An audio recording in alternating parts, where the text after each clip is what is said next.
Ladies and gentlemen, boys and girls, and those who don't identify as either, you are listening to Ratchet and Respectable with Demetria L. Lucas. I'm in an amazing mood today. I'm traveling next week. I told you I was traveling next week. I had to take care of some of my beauty stuff over the last couple days, so I had to get my nails redone and my toes, got my lashes redone, and I had to get a wax or a sugaring, actually. I told you last time I went to get a wax here, it was like a wax and like a pluck and like threading. It was a lot. You know what? Like, it came out nice, but I think that was too experimental for me. So I tried another place. It's called the Honeypot Spa that specializes in just nether regions. They're a relatively new space. So they were doing this special where you can get a sugaring, a vajacial, a bum, what did they call it? A bum scrub. And as an add-on, you can get a head massage.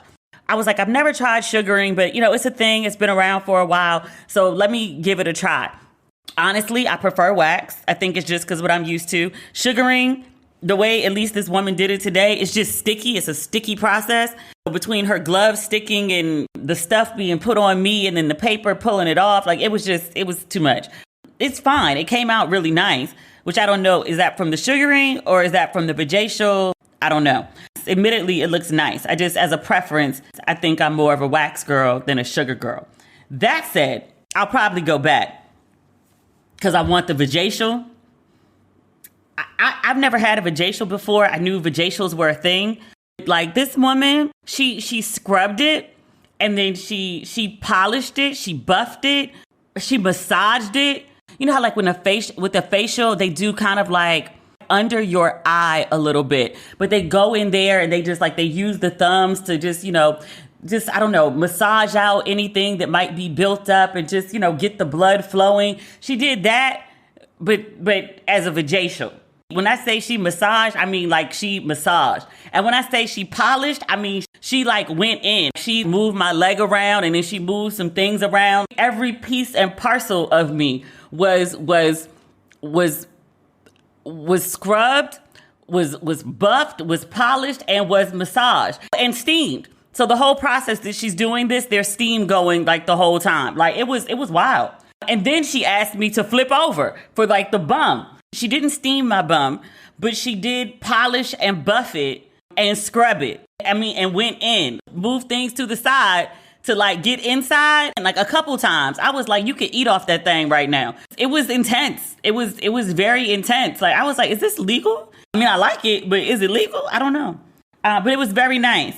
I don't know if I do the bum scrub again. Like it was just kind of invasive, but my bum looks really nice. The idea is to get your area summer ready. So when you're in like your swimming costumes and things like that, everything will just be nice and just very like clean and crisp and even colored, even textured. What else is going on? Oh, I got my ExpressVPN set up. I've had ExpressVPN on all my devices since the day I got here, but I don't know. I think I just configured the thing wrong, or maybe like my computer needed an update. But the other day I just updated everything. Like I updated all the devices, all the apps, everything. I updated my VPN and suddenly I can get all my TV again. So remember we were talking about shows and I was like, yeah, I had to like bootleg it. And it would just be so frustrating to watch a TV show that I'd be like, you know what? I don't feel like going through it. Like the shows were grainy because they're being downloaded from something else. Then you got to go through like a million pop-ups just to get the thing to play. Then it has like all these pauses in the middle of the show. The audio is not always right. And I was just like, it's just not worth it. I'd rather just not watch my shows. So I was really bummed about that because you know how like I feel about like my good shows. But now I have access to everything again. The first thing I did, I wrote about this on social media. The first thing I did was go watch Reasonable Doubt because I wanted to see Michael Ealy. He's such a nice person in real life. He is such a trash ass human in all the roles that he picks. I don't know why he keeps picking these roles. You have been typecast as a villain. I think he likes that shit. I think he's a very nice person in real life and getting to play these villainous roles makes him feel alive or some shit. I don't know. I wrote about him the other day on Instagram. It was a long post because there was a really great scene in the most recent episode of Reasonable Doubt. And I was like, Lord God, Michael Ealy ain't shit. but also, Lord God, Michael Ealy is fine. So I wrote about it. I guess I did actually tag him in the thing. I didn't really think about it because I'm like, he's Michael Ealy. He gets like tons of freaking, tags and mail and whatever else, DMs, whatever. Michael Ealy started following me on Instagram and I was like, shit, now I can't talk my shit because, he'll see it for sure. But Reasonable Doubt is a really good show. I watched Reasonable Doubt first because I wanted to catch up. I watched House of Dragons. The House of the Dragon, whatever. House of Dragons. Because everyone was talking about this most recent episode where the king dragged himself down the aisle. And I was like, all this excitement because a man walked down the aisle. And then I saw it and I was like, oh yeah, that's heavy. That's woo. The king, the guy playing the king, I don't remember his name off the top of my head. He needs an Emmy. The guy who played, not Prince Charles, Prince Philip, Queen Elizabeth's husband. The guy who played him is in House of Dragons. He needs an Emmy. The writers need Emmys. CGI, they need Emmys. And not even for the dragons. I mean, the dragons are amazing, don't get me wrong. But they did some CGI work on the king's face where like literally one part of his face is like his eye is gone and his cheek has caved in and part of his jaw, cheek, that area is just a blank hole. The makeup artists, they need Emmys too and a raise. Give them people a raise. But I was like, everybody involved in that episode, but especially the people I just mentioned. It was an amazing episode of TV. On the heels of another amazing episode of TV, because the previous week, I watched that one 4 different times on bootleg TV because I was like, this is amazing fucking television. Just the storyline, amazing fucking television. Now seeing the criticisms of the show, they're like, Demetria, you love a show about incest. It's not the incest that I like. I could do without the incest, but it's also just a really good show despite the incest. Game of Thrones had incest too. That was a brother and a sister. This is an uncle and a niece. I don't know if that makes it any better, but it really doesn't. That's not the point. The point is, it's a really good, well-written show. I'll tell you who doesn't need an Emmy, though. The lighting director. I don't know why the show is so damn dark. I read the other day this is one of the most expensive television shows ever made. They're spending 15 million USD, dollars and dineros, on every episode of House of Dragon. And I still got to put my laptop on extra bright in order to see what's going on. Every other show I watch, I could just leave the settings as is, and I could watch the show very fine. Even at night, characters are out at night, I somehow can still see them. The middle of the day on Game of Thrones, I'm like, I understand. It's like BC. Y'all don't have electricity. There's no light. Y'all ain't got no candles. The sun don't work. Like, why can't we see y'all? 15 million American USD dollars and dineros, and can't nobody see the damn show. The parts we can see are good. But imagine if we could see the whole thing. There was something else I was going to talk about with TV. Oh, Handmaid's Tale. If you've stopped watching Handmaid's Tale, I totally understand why. I don't like anybody on that show. I don't like Serena. I don't like June. I don't like Luke. I don't like Maura. I like the Latina. Was she Latina? She used to be the maid. I don't remember the name for the maid. So there was a handmaid, and then there was like a woman who worked in the house. Her. The Latina, she looked like a black Latina. I think that's what she was. I don't know. I liked her, but she's like barely in the show anymore. But June and Serena, the show is almost strictly about them now. I hate both them chicks. I almost called them bitches because that's how much I don't like them. I don't like to use that word. I hate them. June and Serena could both die in next week's episode, and I might cheer. The last episode, they ran off somewhere together, and I was like, go and be gone. Never come back. Every week, I'm just like, I'm done. I'm not watching this show anymore because I don't care. But I do, because I've been watching for the last 5 seasons, and I have to know what happens. The show has gone beyond the books, so I have to know like how this ends. But I was like, y'all are really stretching this out. And there's another season after this. I was like, I'm not.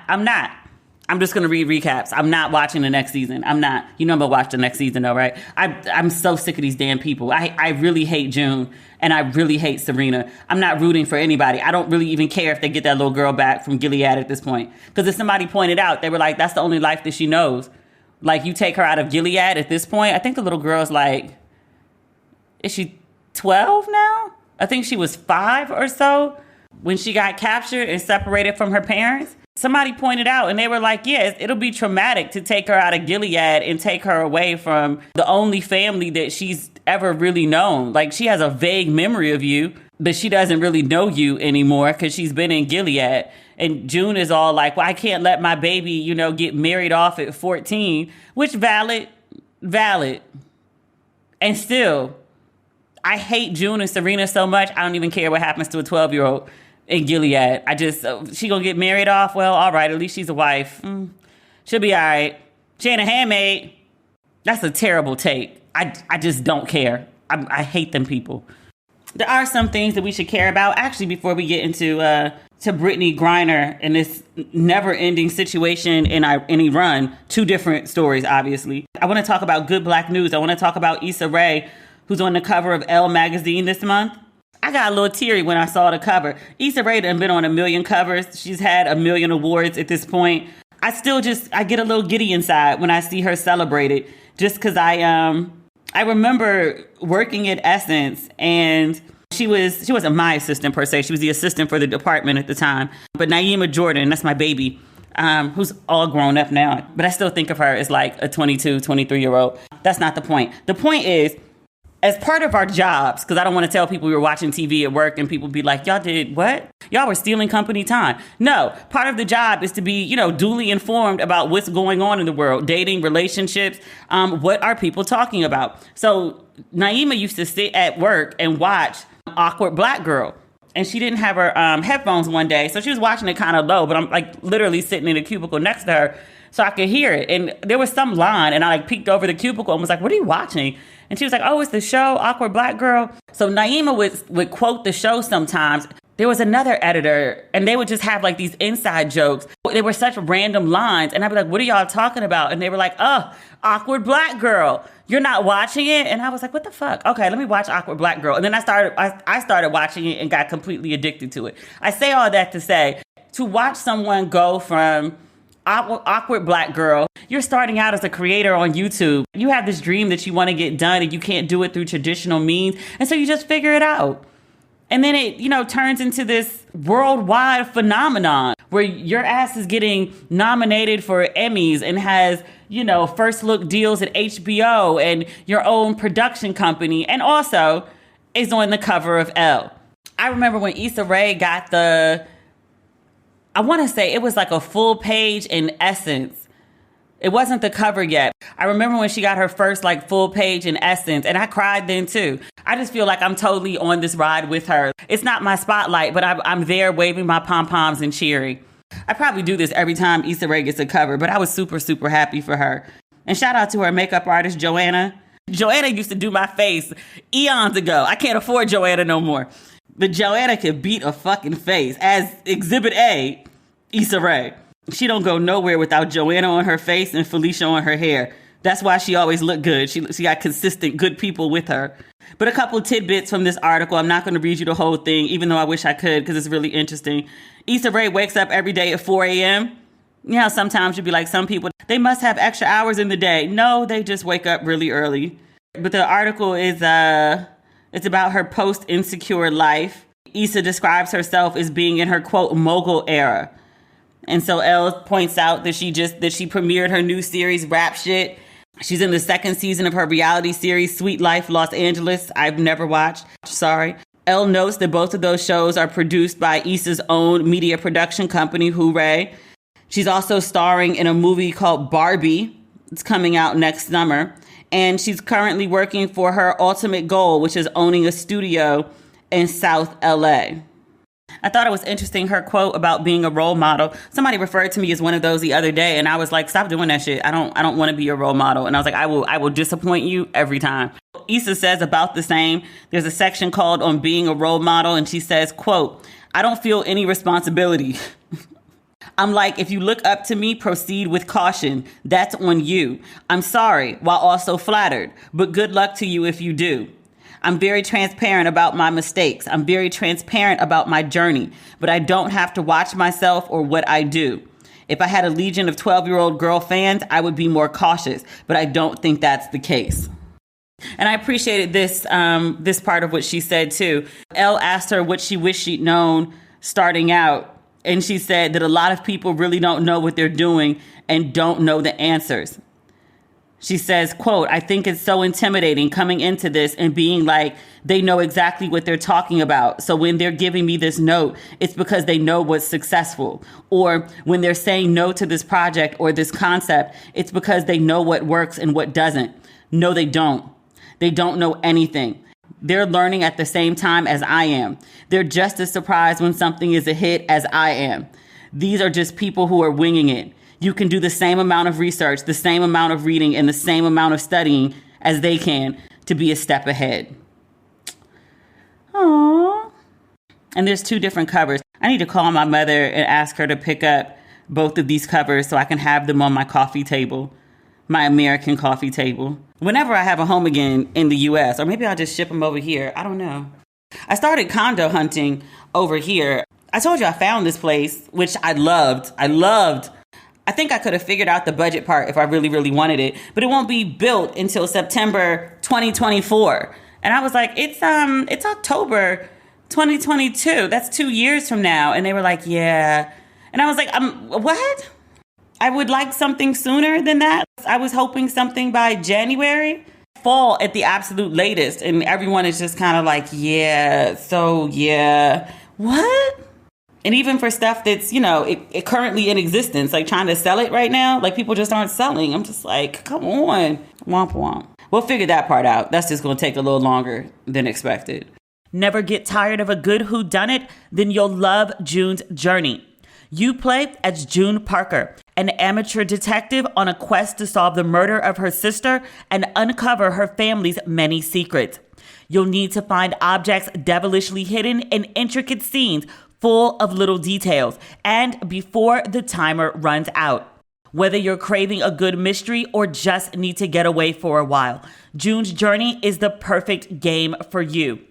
Sit back, relax, and let your inner Sherlock escape to the glamorous roaring 20s. You'll search for hidden clues to solve mystery after mystery across thousands of vivid scenes. And with new chapters every week, there's always a new case waiting to be cracked. I love June's Journey, and I'm not alone. There are 30 million fans around the world. Find your inner detective. Download June's Journey today.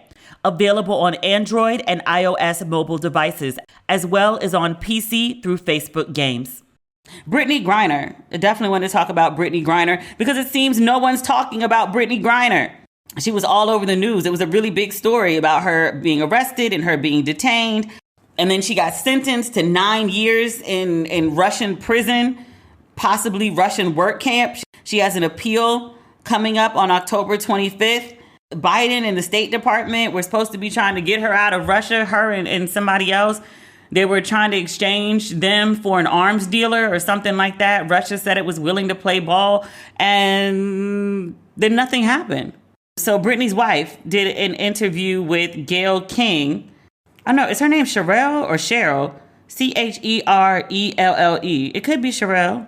It could be Cheryl, because I know black people. Mrs. Griner. That's safe. Mrs. Griner sat down with Gayle on CBS Mornings to talk about Brittney. She referred to her wife as a hostage. She says to know that our government and the foreign government is sitting down and negotiating for her release, she's a hostage. Mrs. Griner, who does have a legal degree, she did note that, that her wife did commit a crime. Brittney's defense was what she had on her, she didn't mean to have. It was accidental. And that also it was medicinal marijuana, even though medicinal marijuana is not legal in Russia. So Mrs. Griner does acknowledge, and she said, yes, there was a crime and it should warrant a punishment, but the punishment must be balanced. So one of the popular arguments for people who say, well, so she got 9 years. Well, she's not in America, and outside of America, people set their own rules and precedents, and she has to abide by that because that's the rules of their country. Sentencing someone to 9 years in jail over weed is not Russia's typical punishment. But there have been stories coming out of young blonde white women who also had weed in Russia and got sentences of 3 months.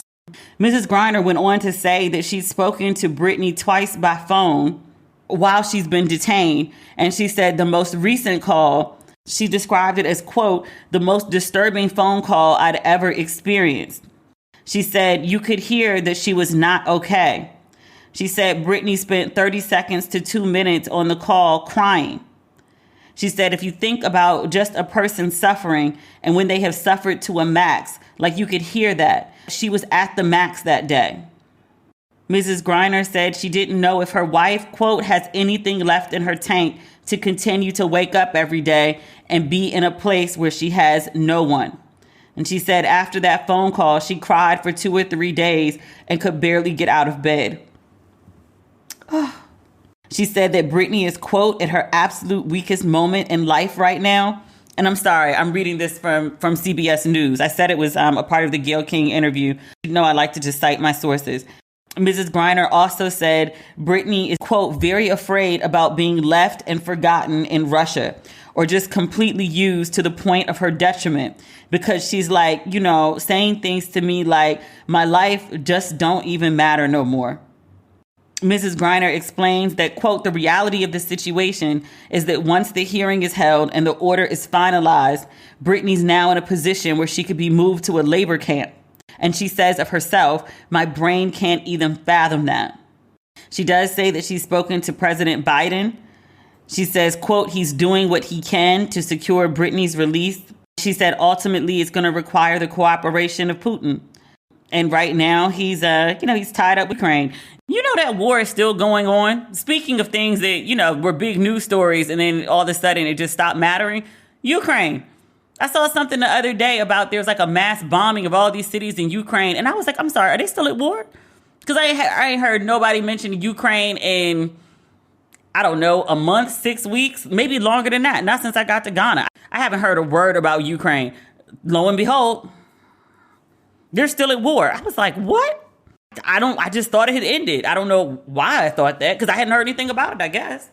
It's a whole war that everyone was talking about at one point. COVID was supposed to be on a second wave and then Russia invaded Ukraine and then COVID, I guess it went away as a news story. So it went away completely because that's how viruses work. I don't know. The article notes that NBC News reported that the U.S. had offered to exchange Griner, that's what I was saying earlier, and another American detained by Russia, Paul Whelan, and they were exchanging him for an arms dealer who'd been serving a 25-year prison sentence. After Brittney was sentenced in August, Russia said it was ready to discuss the possibility of a swap, but U.S. officials have said Russians have yet to come up with a serious counteroffer. So in the meantime, Brittney Griner just sits in prison for now and up to the next 9 years. I can't even imagine. I will tell you this, and this is not to make it about me, but also all traveling Black girls. There's definitely a vulnerability to traveling around the world as a woman, especially a single woman. But there's also been sort of, I don't know. There are pros to being an American guest because, you know, people want your money and in countries that operate off tourism dollars. People don't want a lot of harm to come to Americans, especially because it'll disturb the tourism dollars. It's not necessarily about the value of the individual person. It's about fucking up the church's money. I've walked around with a bit of, and perhaps naivety or arrogance even, that nobody's really gonna bother me. I mean, will somebody try to assault me because I'm a woman? Maybe. It's possible. It's happened in the U.S. I wouldn't expect that, you know, somebody wouldn't try it elsewhere. That's unfortunately part of being a woman, something you have to worry about. Could I get robbed? Possibly. That's happened in the U.S. as well. But things like, is someone going to kidnap me? I've always been like, no, never. For what? They think Black people are broke. You can put up a ransom, but who's paying it? Like, the American government is not coming to get me. You think I'm broke, so you don't think my family will be able to afford anything of worth. So what's the point? Go get a little blonde white girl. The government will go head over heels for her. You think she has money anyway. Her family can pay it. Like, that's always been sort of like in the back of my head. Like, they'll never take me. They'll never bother me. For what? Because what are you going to get in exchange for me? And then this shit happened with Brittney Griner. And I was like, shit. A lot of traveling Black girls are like that. Shit. Like all this time I've been walking around thinking, you're not going to be bothered with me because it's like, what you going to get from me? You just going to take me just to take me? Yeah. Russia just took this woman. I think if it was a national news story in an election year, a presidential election year, there would be more done about getting Brittney Griner back. Because you'd want to make the black people happy and be like, black women, we do care. Please continue to come out and vote in droves as you do for the Democratic Party. I think it would probably weigh more then. But right now, if Russia makes it easy to take her back, okay, fine. The American government, they're not going to war over Brittney Griner. It's the fact of the matter. They're not. I think Russia banked on like, oh, we'll get her and then you'll go above and beyond for her. And America's just not going to. It's America. She's a black woman. Russia banked on America, caring. And I think to a degree, black people care. I don't think Biden doesn't care. I just don't think, and all the things going on with the administration, it's just really not that high up on the list of things to do. If they wanted to get it done, they would.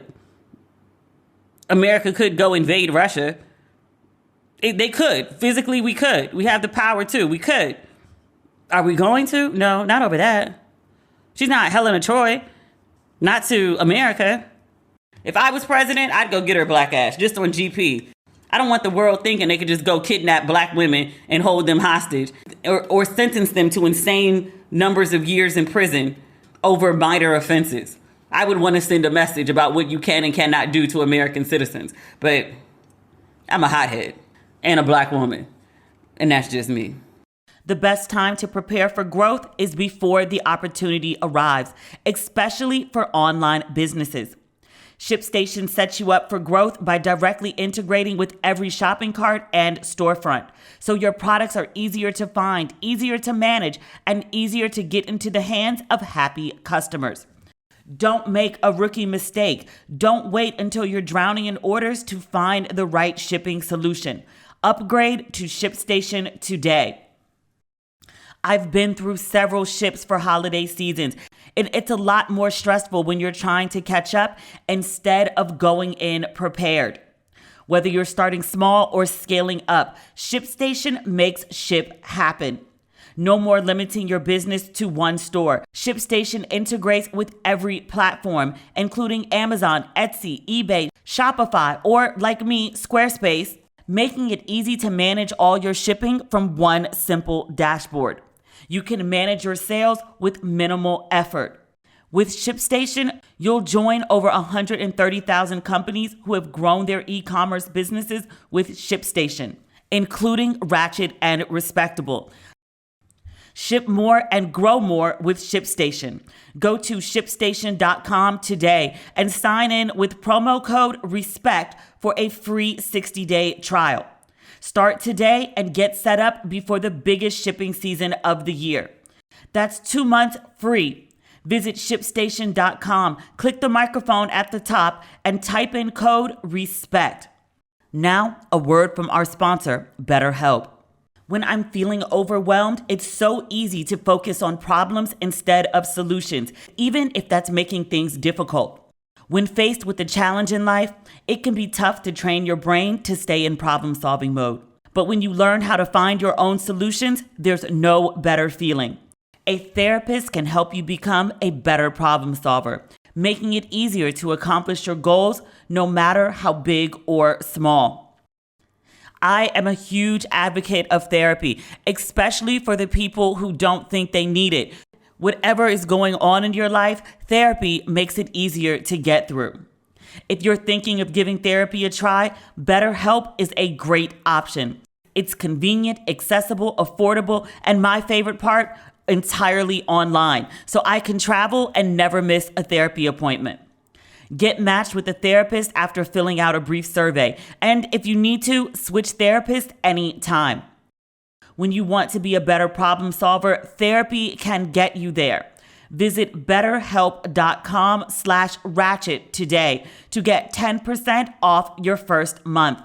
That's betterhelp.com/ratchet.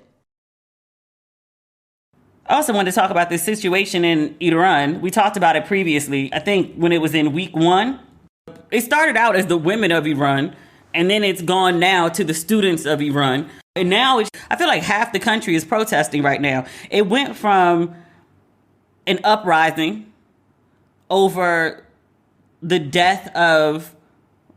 the murder of a young woman by the morality police, a department of the Iran police force that is strictly dedicated to enforcing women's modesty. Whole police force dedicated to this. They find this girl, they say she's not wearing her hijab correctly. They take her wherever, they beat the shit out of her, she dies. Women of Iran go batshit because they're just like, enough. This is probably not the first time this happened. I want to say it's probably like their George Floyd moment or their Rodney King moment where bad shit has been happening. This is just me taking an educated guess because like I know how people's anger works. I'm going to guess this is not the first time a woman has been harmed, bothered, abducted, beaten, possibly even killed. This is just the last straw, and people have gone off. So we talked about this story a week after it happened. It's been, or it will be, a month, I think, on October 19th, that the women of Iran, people of Iran, have been protesting. And by protesting, I mean they have gone full Detroit, LA, DC. They acting like it's the full 60s out that bitch. They burning shit down. They flipping over cars. They're going into government buildings. They have gone wild. And I stand by them, just for clarity. I'm reading this on ABC News. I'm going to read you a couple different stories. This one is students in Iran say they will continue to protest despite warnings, threats from regime. It says, as nationwide protests in Iran are being violently suppressed by the government, many students across the country are joining the movement, an act of defiance that has come with retaliation. Police and plainclothes security forces raided schools in different cities to arrest students who had participated in the protest. Their crime.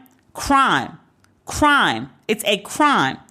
Taking off their headscarves at school, tearing up photos of government leaders, and chanting "Death to Dictator." Large numbers of teens and students have been participating in the protest. They interviewed one high school student in Tehran. She said, "We can't just go to class pretending like these are normal days. We know other people, other teenagers that like us, who are being killed by the regime." During the protest, several people have been killed. One of them is a young woman, a girl. She's 16 years old. Her name was Serena. She died after allegedly being beaten in the head with batons. This is according to Amnesty International. There was another girl, 16. Her name is Nika. She went missing for 8 days after protesting in Tehran. Her mother said she was seen burning her headscarf in street protests, and then she died at the hands of security forces. Iranian authorities are blaming both teen deaths on suicides. The police are raiding schools and kidnapping, I would say, students. Iran's education minister has denied that there are students in prison, even though there are students telling everyone, hey, they came and arrested so-and-so while we were sitting in class today. But they're like, no, we don't have anybody. And then in the same breath, they're like, oh, if students are detained in some cases, what? You just said you don't have any students. But if there are students, it is for their upbringing and amending. In such a situation, these students may become antisocial characters, and we want to fix them. He said these people who we didn't detain, okay, they will return.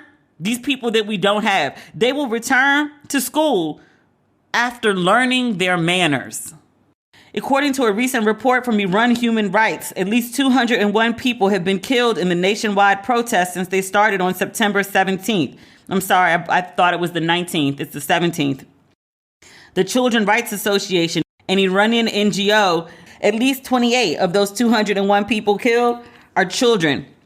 This is what a female protester said of the people who are being killed. These people are mostly women, and they are mostly young, and they go and they fight back and they scream at the police, and they are not scared of anything, and that's beautiful. In case you're wondering what exactly they're fighting for, is this just like what do they want? They want a regime change.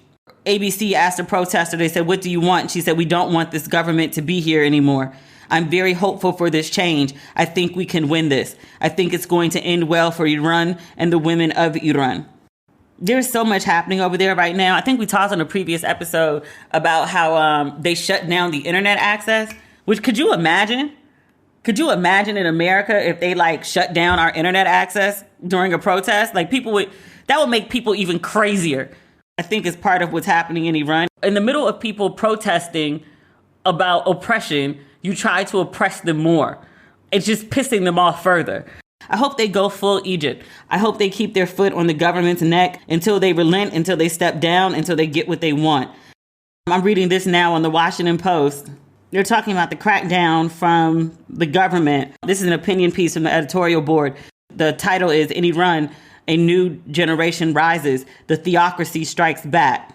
They point out that after years of pent-up anger, young people are taking to the streets in a direct challenge to the theocracy that has ruled since 1979. It's the year I was born. The Iran president addressed professors and students at a university in Tehran. He recited a poem that equated the rioters to inconsequential flies. There was a gentleman, I'm going to butcher his name, so I'm not even going to try, but he created a song, a protest anthem, if you will. Think of Kendrick Lamar or Nina Simone. He posted the song on Instagram. It went viral with 40 million views in less than 48 hours. On September 29th, he was accused of, quote, propaganda against the system and quote, inciting people to violent acts. He was arrested before being released on bail and prohibited from leaving the country. There was a former presenter for Islamic Republic of Iran Broadcasting. He was detained by a court order for, quote, inciting riots and sympathizing with the enemy. His offense, posting messages in support of the protests on Instagram. There was a soccer star who publicly said that the government of Iran should, quote, solve the problems of the Iranian people rather than using oppression. He had his passport revoked. There was a famous actor that said he'd undergone hours of interrogation because of his support for the protest. He says, quote, "I was summoned twice, interrogated for 10 hours, and banned from leaving the country to prove to me that I was wrong when I said that even a peaceful protest is not possible in this country." The Washington Post goes on to say it is not clear how many have been killed, but the total is clearly in the dozens across 17 provinces. He says, but what has become clear is how deeply and broadly Iranians yearn for normalcy and to be free of the dictatorial clerics. It is a spirit of disenchantment that cannot be arrested. People have stopped giving a fuck, and this is not going away. They're not going to get tired of it. They're not going to get tired of fighting. People are willing to die. So unless you're going to kill everybody, so you have no one to rule, you got to find some way to work with them, because this is not going to end until you give the people what they want. May God, because that's who I pray to, may God be with them. Allah, I already believe, is with them. You know me, I'm real power to the people. Power to the black people, power to the Iranian people, power to the oppressed people. You know I'm like borderline militant because of my parents. Remember that episode where my mom was like, why do you think we're militant? And I was like, you have a metal black power fist in the living room. And she was like, it's not metal, it's brass. That's not the point. That's not the point. That thing is sitting up on the mantle, like in the middle of the living room, in the center. Pictures from my graduation, not in the middle of the mantle. Pictures of my parents' wedding, not in the middle of the mantle. A black power fist of brass, because that thing is heavy as shit, on the mantle. During the episode, my mother, she said, that's not my black power fist. She said, that's your father's black power fist. I was like, you married the man. You married the man with the black power fist on his mantle. And she was like, it wasn't on the mantle. He had it on the coffee table. You met this man that had a black power fist on the coffee table and clearly had no objection to his militancy. She's like, Demetria, everybody had a black power fist. Everybody in Detroit. She said, your father's not militant. She gonna yell to him during the episode. She said, Larry, he's sitting in the living room watching the game, either watching the game or watching CNN. That's all he ever watches. Or Joy Reid. He'll watch MSNBC because he likes Joy. She said, Larry, when did you get the black power fist? He said, I bought it the day Angela Davis got out of jail. Bye. No wonder I be so fired up. I bought the black power fist the day Angela Davis got out of jail. But you're not militant. Okay. He'll be the first one to tell you. If I call my dad militant, he'd be like, Daddy, you're militant. He'd be like, nah, we just black. And that, ladies and gentlemen, boys and girls, and those who don't identify as either, is this week's episode. I'll be back next week with more bullshit and shenanigans. Next week, I should be Zanzibar. God willing. Still iffy on Kenya. My visa ain't come back yet. It's supposed to take 48 hours. I turned it in Monday? Tuesday, Wednesday? I should have had it yesterday at the latest. It's still not here. I'm getting on the plane anyway. Zanzibar's in Tanzania. I got a week before I need to be in Kenya. So, Lord willing. All right, y'all. Talk soon. Bye.